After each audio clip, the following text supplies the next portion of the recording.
Selamat pagi, ini hari ke-29 di bulan Juli. Saya Pendeta Yohanes Niko dari Pendeta Jemaat dari GPIB Jemaat Immanuel Depok. Hari ini kita akan bicara soal lingkungan hidup, soal alam, soal wujud kepedulian terhadap sesama ciptaan ilahi. Kita awali kegiatan Morning Call pagi ini dengan doa. Mari kita berdoa. Bapa di sorga, kami bersyukur sampai pagi hari ini Engkau masih bersama-sama dengan kami. Engkau memberikan kekuatan, kesehatan, kemampuan bagi kami untuk terus melangkah, untuk terus berkarya, untuk terus berpelayanan dan berkesaksian. Mengawali aktivitas kegiatan kami pada sepanjang hari ini, kami akan mendasari langkah hidup kami dengan firman Tuhan. Kuasai hati, jiwa, dan pikiran kami dengan Roh Kudus Tuhan, agar kami mampu paham apa makna firman Tuhan untuk kami lakukan di sepanjang hari ini. Dalam nama Yesus kami berdoa. Amin.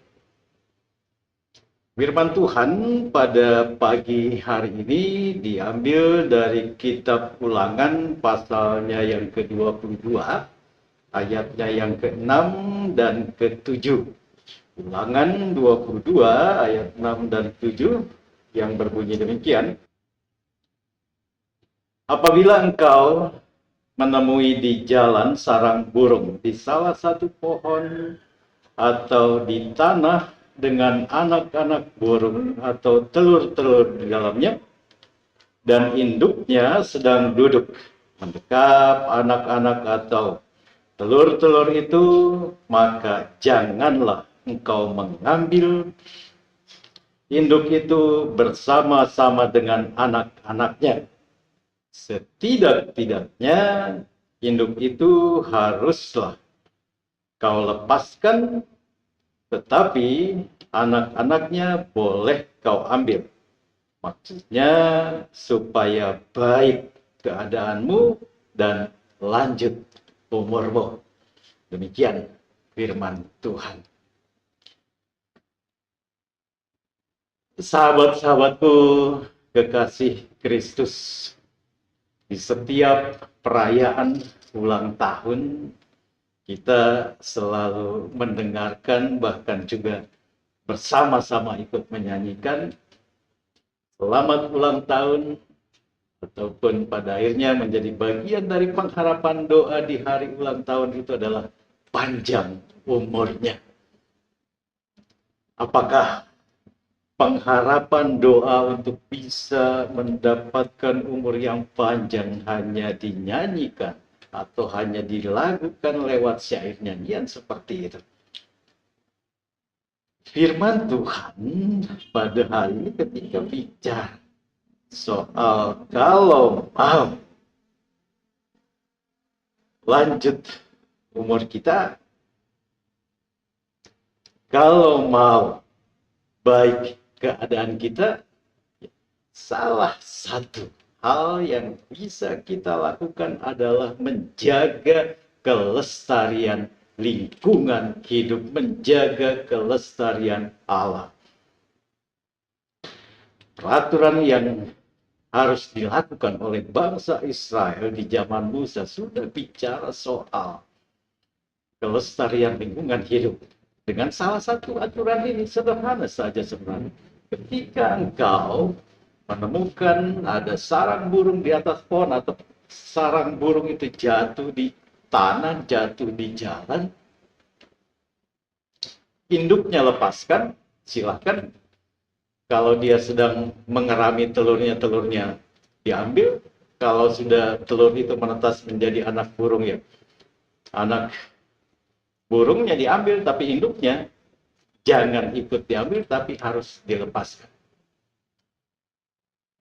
Itu juga menjadi salah satu bentuk Kalau kita bicara hukum kasih, bukan hanya bicara kasih terhadap sesama manusia, tetapi juga kasih terhadap sesama ciptaan.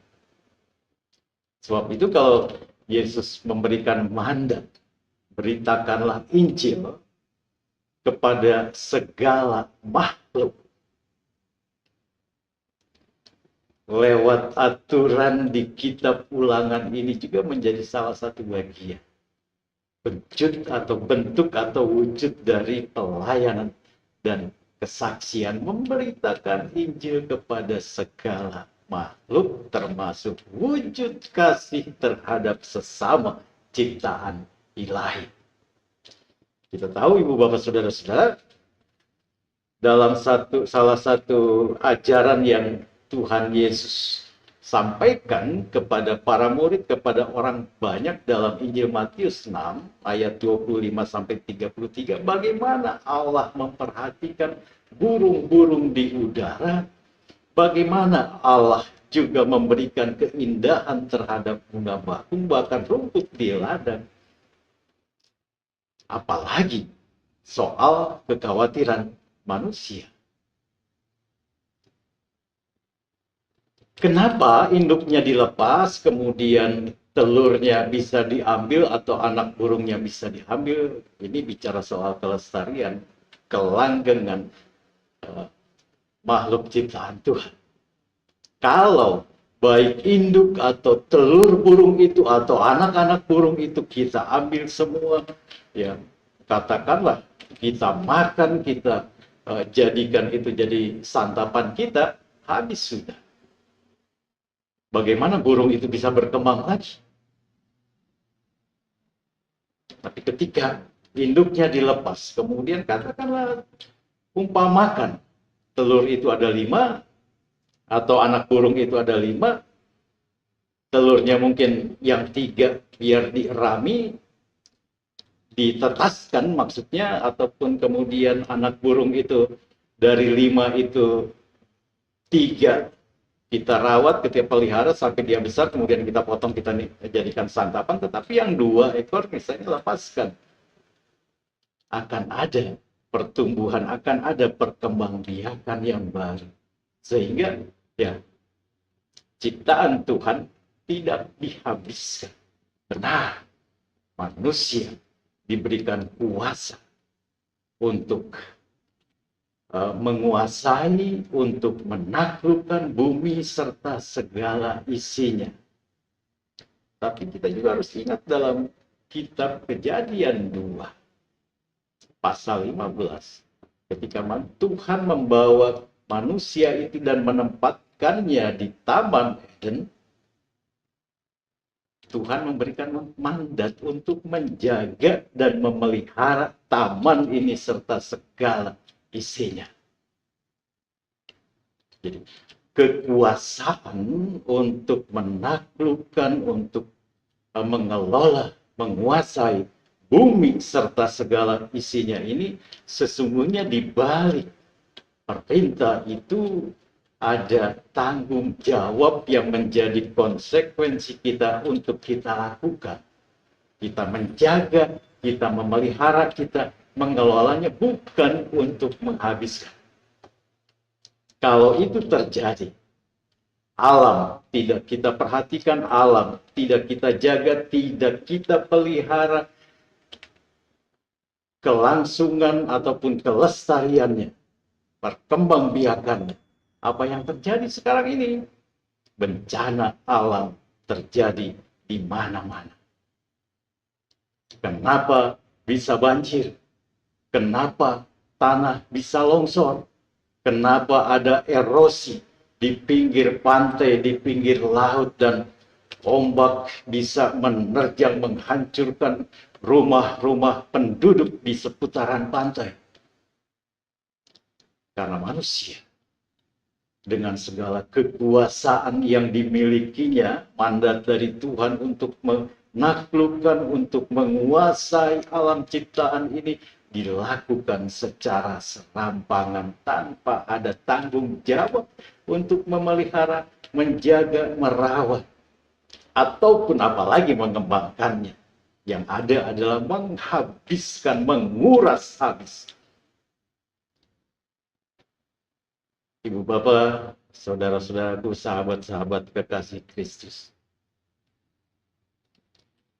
Kita mau salahkan siapa kalau tiba-tiba ada banjir bandang, tiba-tiba kita lagi jalan dengan kendaraan di sebuah tebing, tiba-tiba terjadi longsoran. Apakah kalau bicara seperti itu adalah bagian dari hukuman Tuhan? Padahal itu kesalahan kita yang merusak hutan, tidak menjaga, melestarikan lingkungan alam di mana kita ada. Sama, sekarang ini masih dalam situasi pandemi virus COVID-19. Corona. Virus corona begitu mengkhawatirkan, begitu menakutkan, dan penyebaran pemaparannya yang sekarang ini dengan varian barunya begitu mudah, begitu cepat.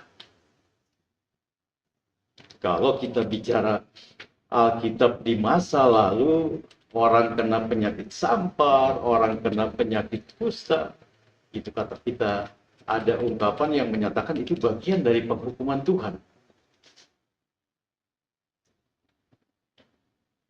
Wabah penyakit dianggap sebagai hukuman, dianggap juga sebagai kutukan. Apa model pemahaman seperti itu dengan pandemi virus COVID-19? Kita juga menyatakan, mengungkapkan hal yang sama. Ini hukuman Tuhan, ini kutukan Tuhan.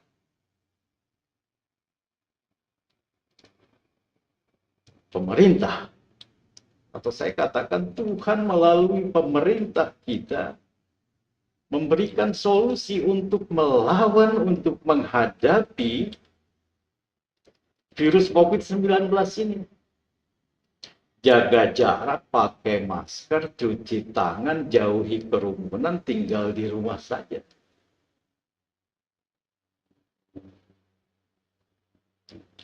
Itu yang harus kita lakukan. Kalau itu bisa kita lakukan, kemudian kalau pakai plus lagi, tambah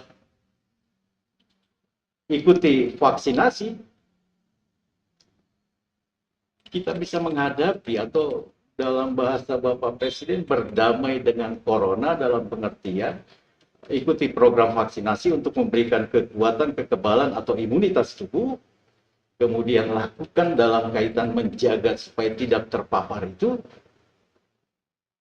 cuci tangan, jaga jarak, pakai masker, jauhi kerumunan,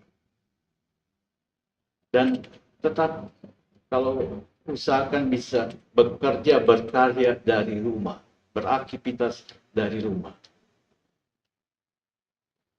Itu aturan yang harus kita lakukan dalam rangka juga memberikan keselamatan, memberikan damai sejahtera baik untuk diri sendiri, untuk keluarga, dan untuk segenap masyarakat atau orang banyak dan lingkungan di mana kita tinggal.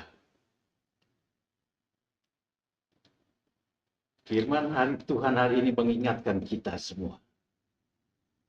Bagaimana kita selaku orang percaya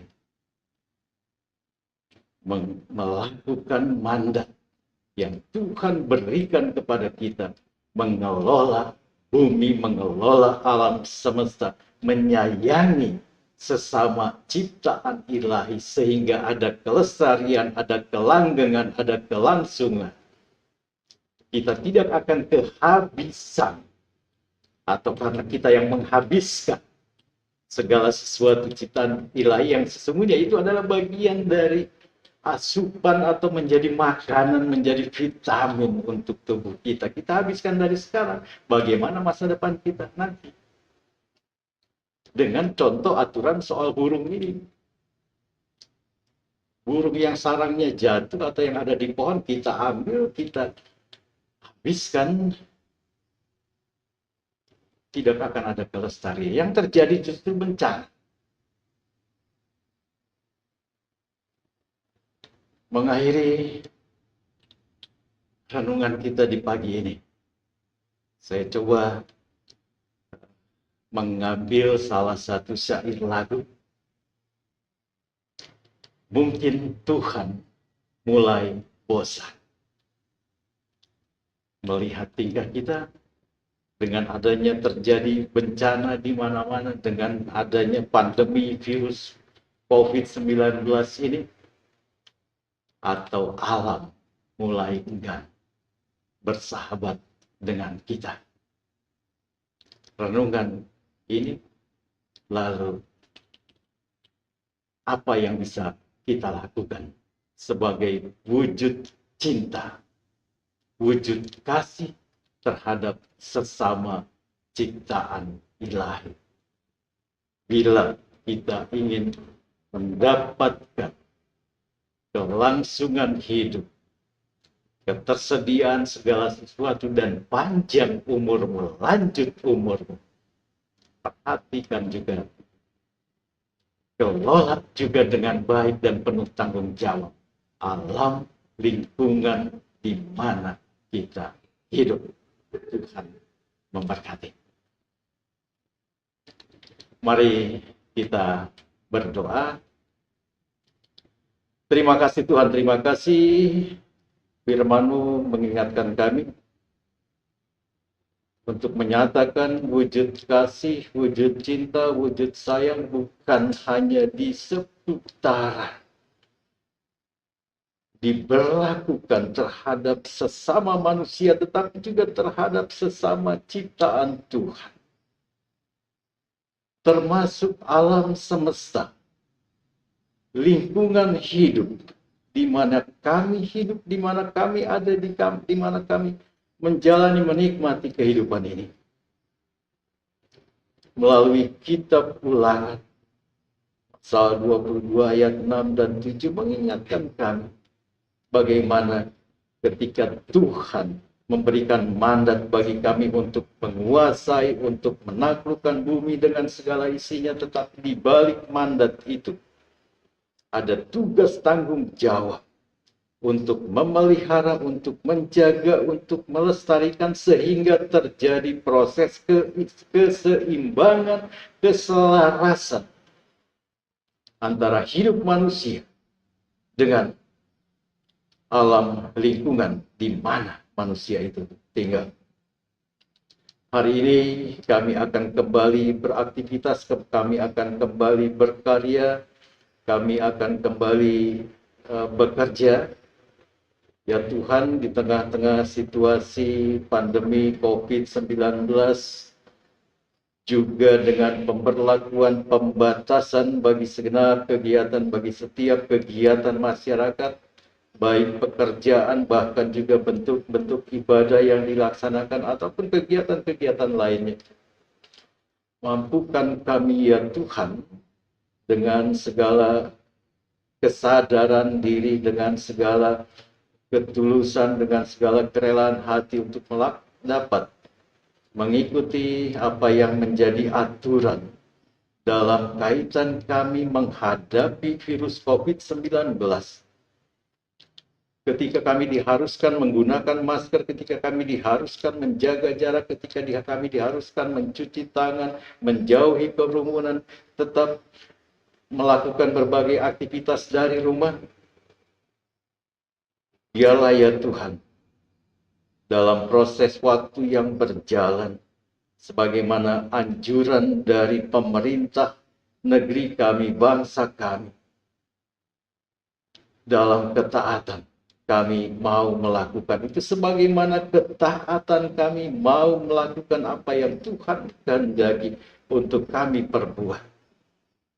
Mampukan kami memahami dalam keyakinan iman percaya bahwa apa yang pemerintah, bangsa, negara kami ini berlakukan, sesungguhnya itu adalah demi untuk kedamaian, kesejahteraan, kesehatan bagi kami semua sebagai bagian dari masyarakat bangsa ini. Terima kasih Tuhan, terima kasih. Kami diingatkan untuk kami dapat menjaga kesehatan diri, imunitas diri, sehingga dari diri kami tidak memaparkan penyakit atau virus kepada orang lain, dan dalam melakukan apa yang diaturkan apa yang menjadi bagian dari peraturan, kami lakukan dalam keyakinan iman percaya sebagai wujud memperlakukan kehendak Tuhan. Berkati karya pekerjaan kami pada sepanjang hari ini dengan penyertaan Tuhan, sehingga Tuhan tetap memberikan kemampuan, kesehatan, kekuatan bagi kami untuk melaksanakan tugas tanggung jawab, pelayanan, kesaksian, bahkan pekerjaan dan keseharian hidup kami. Ya Tuhan, Kau juga memberkati akan saudara-saudara kami yang saat ini mungkin terpapar oleh virus COVID-19, mereka yang tanpa gejala, mereka yang mempunyai penyakit bawaan. Tuhan berkati dengan kuasa roh Tuhan, memberikan semangat bagi mereka untuk apapun virus yang melekat dalam diri mereka bisa dipulihkan, bisa disembuhkan, bisa dilenyapkan, dan mereka akan kembali sehat, tubuh mereka akan kembali kuat, tubuh mereka akan kembali dipulihkan. Dalam semangat kesukacitaan, dalam keyakinan iman, Yesus dengan segala kuasa mujizatnya akan memberkati setiap upaya pengobatan yang dilakukan, setiap upaya pemulihan atas kesehatan mereka yang mereka kerjakan. Terima kasih Tuhan, terima kasih. Ini rasa syukur sukacita di tengah-tengah segala kecemasan, kekhawatiran, ketakutan dalam menghadapi pandemi virus COVID-19, tetapi dengan keyakinan iman percaya kami tetap punya semangat, kami tetap dikuatkan. Tuhan dengan segala kuasa-Nya akan berlaku atas diri kami manusia, atas ciptaan, atas sesama ciptaan Tuhan, atas alam semesta ini. Hanya di dalam nama Yesus kami berdoa, kami bermohon dan bersyukur. Amin.